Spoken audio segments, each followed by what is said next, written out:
We are now on our module 7, wherein the topic is signal and data processing in robotics. So this is the second half of our um, hardware components for our control and data acquisition robots.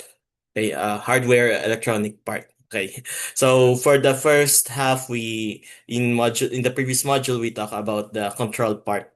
Okay, now we are on the data acquisition part, which is very dependent on the concepts of signal and data processing. Right, so this module also serves as our transition towards our last two modules, which are focused on introducing machine learning and AI for our robotic systems. Okay, so without further ado, let's start. Okay, first we have to understand what is signal processing, right? It says here, it is a term that covers the analysis, the modification, and synthesis of signals. And for digital systems, it is the mathematics, the algorithms, and the techniques used to manipulate signals after they have been converted into a digital form. Okay, so for to understand that better, imagine we have this system. Okay, this system, this example, in the upper one, we have this kind of response. Let me zoom in. Right. Okay. So right, if this input goes through this system, described as having a transfer function, um, illustrated in the frequency domain as this one, okay, the color blue, okay, somewhat flat, a flat response, then the output will be somewhat like just like the input, okay, or flat response, meaning it doesn't do anything with the signal, as long as it's within its what we call coverage or the passband region. Okay, so here, the green thing is our input. Okay, so this is our input. It is illustrated in the time domain as this one, this color green thing. Okay, and since it is within the passband region of our system's frequency response, okay, which has a flat response only, then nothing has been changed. Okay, so it just went through directly and that's it. Okay. But if we modify our system, in reality, electronic systems are not like that, or it's not that simple in reality, because each each system has a corresponding frequency response, meaning it has limited um, passband region. Okay, it has a limited bandwidth that can accommodate the input. Okay, so just like this one, on the lower example, we have this input, but since some parts of this signal's frequency domain are beyond the passband region or beyond the bandwidth of our system's frequency response, then these frequency components will be filtered out. Okay, so as you can see, in the lower, okay, this part has the lower frequency and this part has the higher frequency. So as you can see, the frequency components on the lower end are filtered out. So as an effect, as you can see, the lower frequency components are diminished, okay, or attenuated, minimized. Okay, while those in the middle are retained. Okay, those in the middle are retained. Okay, but those on the upper end, okay, although a minimal portion only, um, has not been included within or a minimal portion of our input has exceeded beyond the passband region of our frequency response, then these frequency components have been filtered out as well. By the way, this is logarithmic. So remember 2000, 4000. So In between might be 3,000 plus. So it's a matter of hundreds of frequencies. Okay, so we have hundreds of frequencies, 100 frequency components filtered out. So that's why these things have been filtered out or minimized, greatly attenuated. Okay, so this is an example of what we call a passband filter. Okay, and it's a type of a frequency response. And this is a basic signal processing. We have the input, and then we process that, and we have a corresponding output. Very much like our control system. Okay, so signal processing is present whenever we have electronic systems, especially when we are transmitting data. So whether we are using analog systems or digital systems, signal processing is there. Okay. So for example, when we transmit analog systems over digital circuit, like we use our old analog telephones, which go through our codec to be digitized and then multiplexed before being transmitted. And then the reverse of these processes are done on the other end. Um, every step of the way includes data processing. Okay? From signal to data, signal processing, and then data processing. So we're going to define later what's data processing. In the meantime, just remember signal processing is everywhere. So as long as there's electronic system and there's data being transmitted, processed, or stored, then there is signal processing. Okay. Same thing when our computers communicate through an analog system. So they are being converted into analog signals, multiplex, and then transmitted, and the reverse on the other end. So those things include concepts of signal processing because they include or the signals have to go through the analysis part. Signal analysis is basically um yeah, it's like unboxing the components or the content of a certain signal. So if let's say if this is a certain signal, then you unbox, you uncover, you look at what it contains. Okay? So you measured, um you describe and analyze the content of that signal. Okay, in more technical term, we normally perform Fourier analysis on this. Okay, so that we can see all the frequency components of a signal. Okay, and modification, just like this one, we modify from this, it became this one. Okay, and then synthesis, once we're done with the processing, we put the components together and then have it ready for our next stage. Okay, so analysis we are somewhat like dissecting our signal so that we can see everything that's within it. Okay, and then we process individually those components, and once we're done processing them, we put them back together, package them again uh, for the next stage. Okay, so that's signal processing. And in the concept of robotics, we need signal processing, especially with regards to how we use our sensors.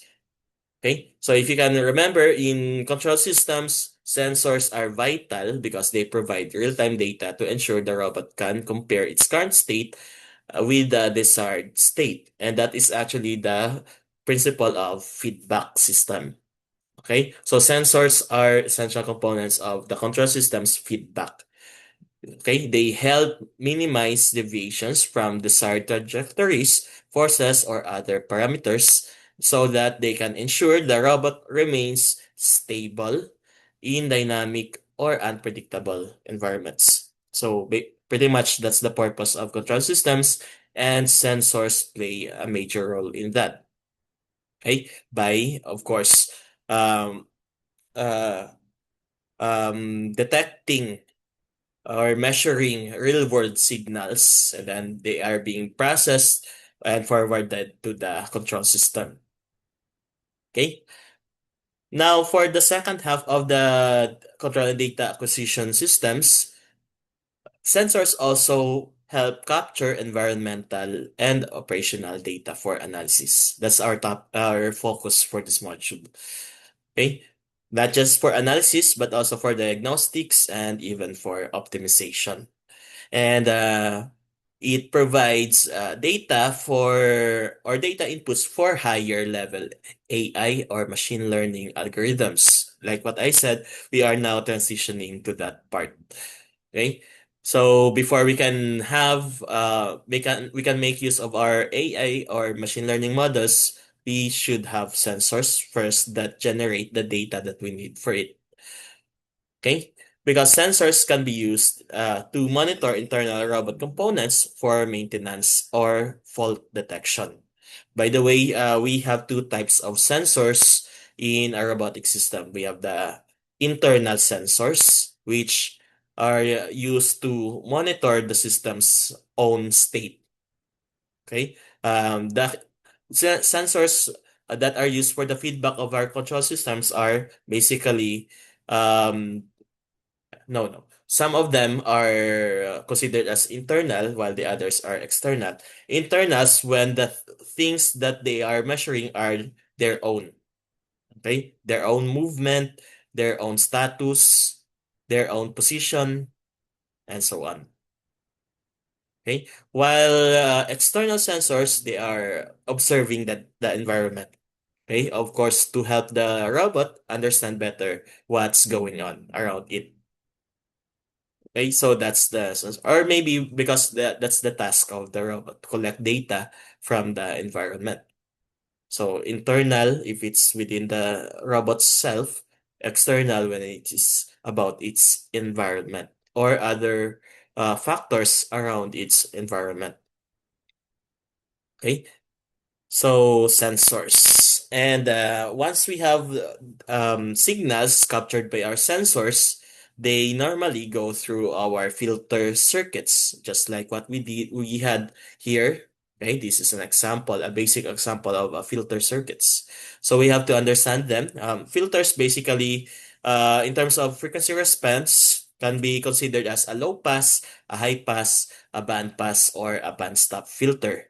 So low pass, for example, only the lower components are maintained or amplified. Okay, while the rest are ignored or at least significantly attenuated. Okay, so those belonging to this portion, the first half or the lower part will be okay, and the rest outside will be disregarded or minimized. Okay, that's the opposite of it is the high pass filter. So everything that's higher or in the higher end of the frequency range are maintained or even enhanced, while the rest are filtered out or at least significantly attenuated or not included in our processed output. Okay. If you want something in between, just like our previous example, we only want certain frequencies in between to be included, then that's a bandpass filter. But if you want certain frequencies in between to be excluded, then that's a bandstop filter. Okay, bandpass, the frequencies in between are being included. The ones outside or in the stop band range are excluded. And in bandstop, that's the basically the reverse. Everything in between are excluded. Everything outside are included. Okay, so these filter circuits um are being combined, used and they work hand in hand to perform advanced signal processing in our digital circuits. So in filters, we have to understand the concept of frequency response. A frequency response has an amplitude, of course, the level of whether it has a high level or a low level. Um, we have the stop band attenuation. Okay, so stop band attenuation is somewhere very low or approaching zero. So meaning that attenuation should be right here. So should that if this is our stop band attenuation, then everything here outside in our stop band should be at that level only. Okay. And how do we know the difference between the pass band and stop band? Pass band, that's the part that we allow, the range of frequency components that we allow. Okay. So if the frequencies fall in the pass band, they will be allowed to go through, or maybe they can even be enhanced. But if they belong to the stop band, then they will be filtered out. Okay? And between our pass band and stop band is our transition band. So in reality, transition band are inevitable. They exist because of the imperfection in our circuits.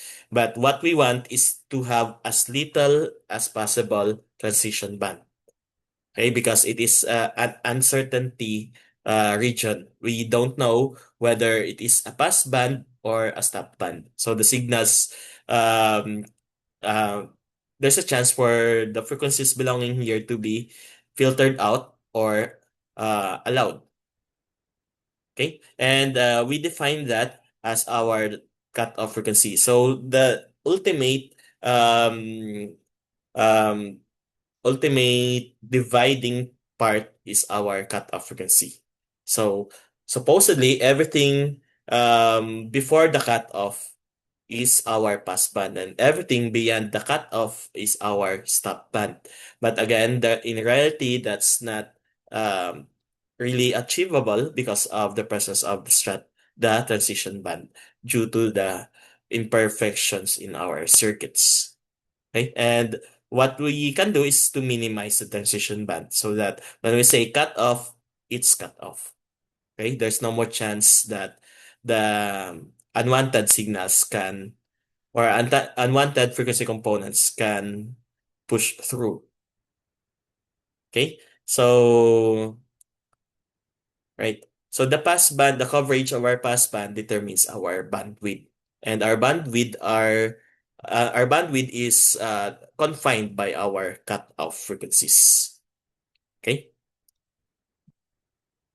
So apart from filters, we have to understand also how signal converters work because our signals go through a lot of conversions along the way. One of which is the conversion from analog to digital. Remember, in the real world, our signals or the real world signals from our environment are analog in nature. So systems must have an ADC or analog to digital converter to um of course to convert, okay, to um represent analog signals as digital data.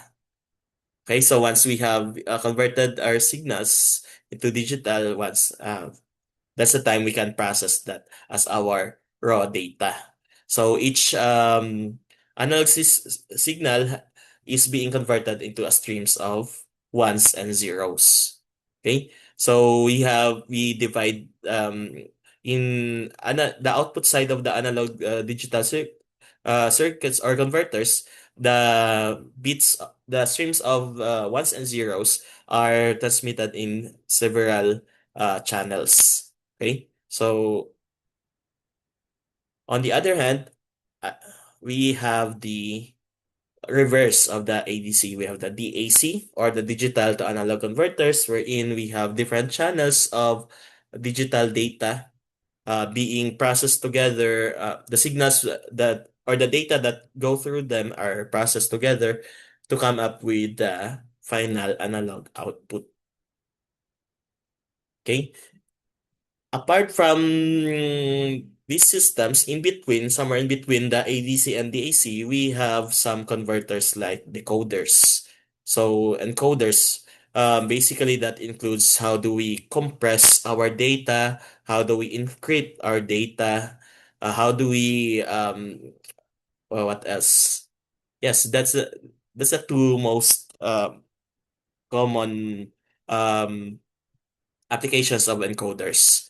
We compress them so that they can be suitable for our application with minimal data size, okay, or file size, right? So encoder. And of course, on the other end, we have the decoder, the reverse of the encoder. So aside from compression, by the way, the file formats are dependent on the compression or the compression type of our codec. Codec stands for coder decoder. Aside from the compression, we have the encryption for security purposes. For example, if you don't want the data to be intercepted by unauthorized people or unauthorized systems, then we have to encrypt them. So you have to translate them into an unknown format, okay, or an format that is not easily translatable to unauthorized people, okay, to through their unauthorized system. Right. So for whatever reason, we have the certain coding techniques that will make our whether you want the system or the generated data to be transmitted, to be stored, or at least to be manipulated. Um, the purpose remains that the coder are intended to make the system or the data protected and at the same time um, compressed into um, its more efficient format or version. Okay, so remember between the analog to digital converter and the digital to analog converter, we have some encoders and decoders, and actually they are better known as a pair called decoder. Okay, because the communication sometimes is vice versa. So that's why we have an encoder and decoder on the transmitting side or in side A and encoder and decoder on side B. So that's why most systems, even your phones, your laptops, have a built-in ADC and DAC plus a codec. Okay. Now, if the for transmission purposes and large data is involved, or we have several channels of signals being transmitted over a long distance, then that's the time we use modulators and multiplexers. Okay. Opposite of them are the demodulator and multiplexers. Okay. So all of these signal converters, signal processing takes place. Okay, and they are essential. They are actually all of them are included in most robotic systems today. Okay, so also signal processing um, signal processors or digital signal processors are normally in the form of mixed signal circuits, or they are among the most common types of mixed signal circuits or hybrid circuits because they are those that contain elements and properties of both analog circuit and digital circuit.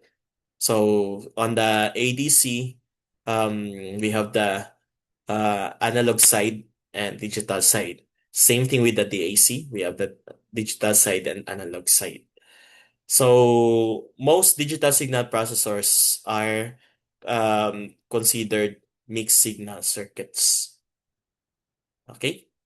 So now regarding data acquisition, this here is a common scenario that's happening in most cases. First, we have the physical system, okay, the environment. And then we, using our sensor, which is a transducer, we capture that quantity, like the temperature or the the luminous intensity of a certain light or the loudness of a certain sound. So we can capture that through our sensor. Okay. And as you can see, because of the imperfections in our electronic circuits, they are not uh, like the way they should be. Okay, they are imperfect once they get in our sensors. That's why we need signal converters, especially in the form of signal conditioning circuits. So they will be cleaned. Okay, they have to be cleaned. They have to be smoothened. Okay, right before they go through the ATC or the analog to digital converter. So once they are converted into a digitalized signal, then they can now be processed by our computer. They can be stored in a certain file format, or they can be transmitted, encoded, and um, probably uh, um, coded, modulated, and multiplexed when the transmission is long distance. Okay, so on the other end of that communication or transmission process, we have the multiplexer, the modulator, and then the decoder. So everything is involved in robotic systems, especially if our robots are meant to communicate with our server or with the user's remote unit or with other robots within its network. Okay, and digital acquisition systems are normally um, either connected directly, they are linked through some protocols to get linked with a certain computer, like a server, or they can have a built-in computer, just like a Raspberry Pi, where they will log all the data that they get. Okay?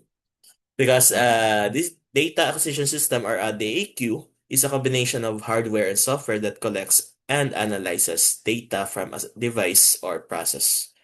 Okay, by the way, at this point, after we convert our signals into um, their digital version, they can now be considered as raw data. And if you process them according to their intended file type, then we now have data, processed data called information. Okay, raw data. Usually that is when we capture and convert our sensor data. Okay, but once digitalized and ready to be stored or processed in our computer, then they are now considered as data. Okay. So regarding how they are being treated within our digital system, we have the term data representation, which refers to the form in which data is stored, processed, and transmitted. It also describes how data types are structured, such as how signs are represented in numerical values and how strings are formatted, like enclosed in quotes, terminated with the null, and etc. So, for example, to better understand that, um, just remember when our signal from our sensor is forwarded to our computer or the processing unit of our robotic system, then it's up to our processing unit to represent that data depending on the purpose, whether the purpose is to store them, to process them, or to transmit them. In most cases, the default is to process because in robots, once we have our data from our sensors, we come up with a certain um, processing, okay, that will determine our mechanical action. Okay, but apart from processing, we have storing and transmission. Okay. So for example, the character hope. So for example, we have the robot has captured four letters. Okay, through its camera, it has identified four letters, HOPE. Now, using the standards, a certain standard like the ASCII or the American Standard Code for Uniform Interchange, or the Unicode, or the combination of them, the one that is most common in our computers is the UTF-8. Okay, using one of them, we have a corresponding binary value for each character. Like for letter H, the UTF-8 value for this is this one. Okay, and for O, for P, and for E. In fact, we have a corresponding UTF-8 value for each character. Okay, so these are binary numbers, binary values that can be converted into decimal or hexagonal values as well. Okay, so for easier referencing in this table, okay, let me see. The Okay. The UTF-8 values are listed here in terms of decimal and hexadecimal equivalents. Okay. Of course, to minimize space and for easier referencing. Okay, but in reality, what our robots and other digital systems actually deal with are binary values. So they just convert these values into binary. Okay, because remember, the only signal that our computers can understand is either one or zero, right? Corresponding to on and off, high and low. Okay, so that's basically how machines or digital systems understand characters. Okay, whenever we type a certain character, like we command the robot um to go forward, we press F.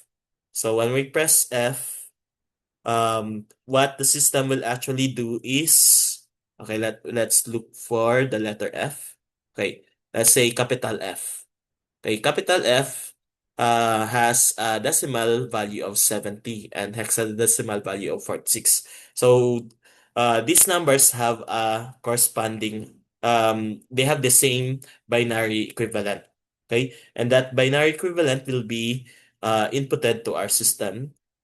Okay, and the system will understand that, okay, we got an F, right? So if the programming says that when we press F, the robot will go forward, then it will go forward. Okay, based on the binary value that it got from us. Okay, now more about how data is processed. Um, the key player here is our codec. So remember the encoder, decoder. Okay, so regarding processing of data, in data acquisition systems, we have these stages.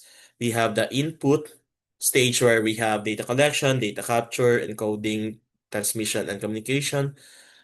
And then we have the actual processing, where we perform the instructions according to our robot's program. Okay, and then before we can perform such instructions, we there are some raw data, especially that we get from the input stage, that are being transformed first before the system can actually perform the instructions. Okay, and once we have the output, then the output stage will decode that and present that to the user, especially through our user interface. Okay. At the same time, uh, while while presenting the output to the user or executing the necessary command to the actuators, the system can also store the data. So, the mechanical action, the display to the user, or the feedback to the user through the user interface, and the storage of data can actually happen simultaneously. Okay, so that is kind of multitasking. And if we do that, our microcontrollers might get overwhelmed. So that's the time we level up. Instead of using microcontrollers for our robots, we make use of microprocessors instead. Okay, so they are the same. They have a CPU, which includes the control unit, the ALU or arithmetic and logic unit, and the main memory. So whether we are using microcontroller or microprocessor, they both have a CPU. The main difference is um, in microcontrollers, it might not be um, good to perform mechanical action or control to our mechanical action, um, but as display or transmission of data towards the another system, like the interface of the user, and store data, especially to our database, or the storage of our data acquisition system. So if we do these things simultaneously, it might not be that good for our microcontrollers. But unless you are using an advanced one or a high um one that has high specs, right? Um, but either way, again, they both have a CPU which performs four basic functions. Okay, so in any processing unit, these are the four basic functions. We have the fetch. Okay, so we fetch the instruction like from our code or um from our input side. Okay, so all of our inputs go through the main memory and they will be fetched by the control unit. So once fetched, the control unit will decode that. They will unbox that and see. Okay, for example, they unbox your instruction and they see, oh, it's 2 plus 5.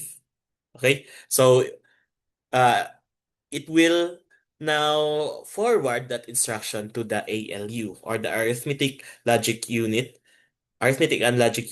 which is the one that actually performs the commands. Okay, so 2 plus 5, it will, okay, easy, it's 7. So whatever the result, the ALU will store that in the main memory of our CPU. Okay, and that process repeats on and on. Okay, so fetch, decode, execute, store. Okay, the first three of them, fetch, decode, execute, is we have the term fetch, decode, execute actually. That explains how a CPU works. Okay, and now fetch, decode, execute, and then memory. So we can do techniques like pipelining. Okay, we can choose or the CPUs that we choose from could differ in terms of how they pipeline the instructions or the processing stages. Like here, during the first clock cycle, the CPU performs these four instructions or these four stages. Fetch, decode, execute, and then store to memory. And then um, lastly, register write back. Okay.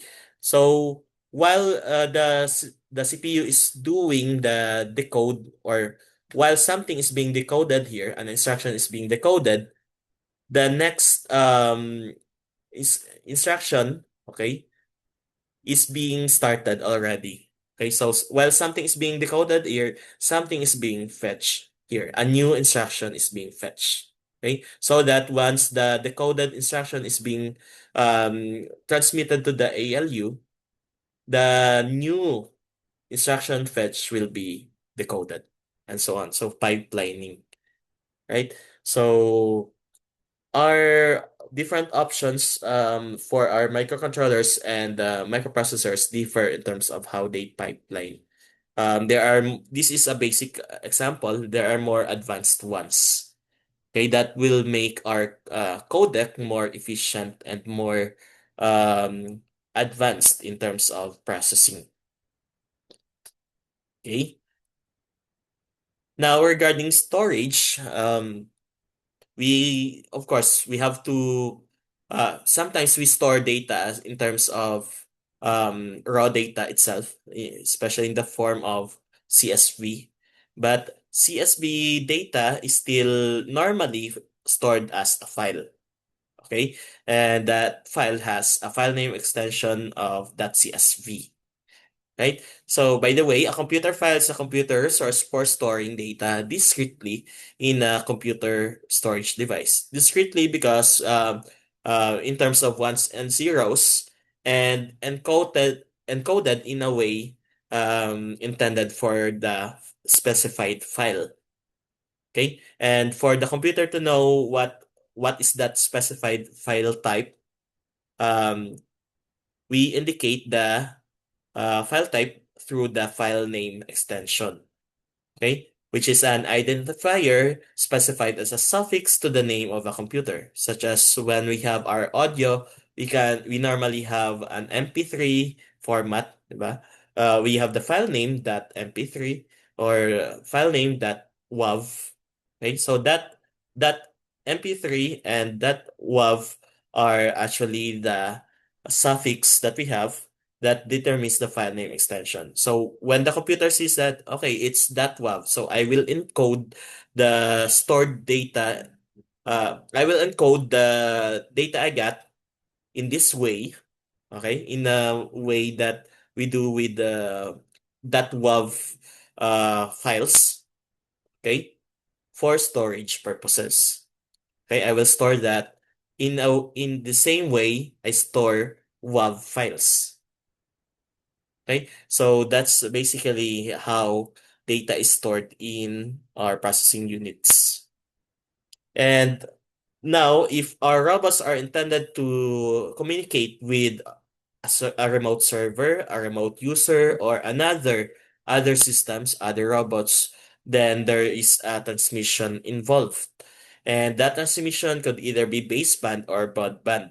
So for simpler systems, we normally have baseband signals, especially if the transmission is nearby. Okay. If the transmission is nearby, we can make use of these options. We have the coaxial cable, twisted pair, a fiber optic. But if it's very short distance, then we can have much simpler options like UART lines, SPI lines, and I2C lines. Okay, using connectors like USB DB9 or DB15 or RS232 or RS485. Okay, these options have their respective pros and cons that you have to check in their technical specifications. Okay, that's for the wired version. But if you want to transmit via wireless, then here are our options. When it comes to highest, or let's say when it comes to speed, meaning more data is transmitted in every second, then the best option for us are Wi-Fi and Bluetooth. Okay, but that is for short distance. Okay, and if you if the more important um or if you have no choice because the transmission is quite long or the transmission distance is quite long, then you have to choose either cellular technologies or LP1, a low power wide area network protocols or technologies. So the difference is if you need higher or faster transmission speed, then you go for cellular technologies, especially 5G. Okay? But if you don't need to transmit much data, you're not in a hurry when transmitting data, then especially if we only have small data like sensor, we are transmitting sensor data only, not video or images, then we can settle for LP1 technologies like the Modbus, the LoRa, the Sigfox, and so on. Okay, so the point is you choose the most appropriate wired or wireless technologies for the transmission because your um your transmission protocol determines how the data will be represented. Okay, for each of these options, there's a corresponding data representation. Okay, and when we transmit, data transmission, by the way, is the process of transferring data between two or more digital devices like computers and smartphones and other smart devices, including our robots. Okay, so data is transmitted from one device to another in analog or digital format. But normally, when we have short distances, we no longer make use of analog formats. Instead, we can transmit data um, via wired media, so that we no longer have to convert them into analog. So they are digital all throughout. Okay, but once there is a wireless part, meaning especially if there's a distance, a significant distance in between, then we have to go wireless. Then uh, we have no choice. We have to convert our digital signals into analog and vice versa. Okay, so okay, before that, I think let's stop with this one. We have this video has been too long. Let's continue this in the next one.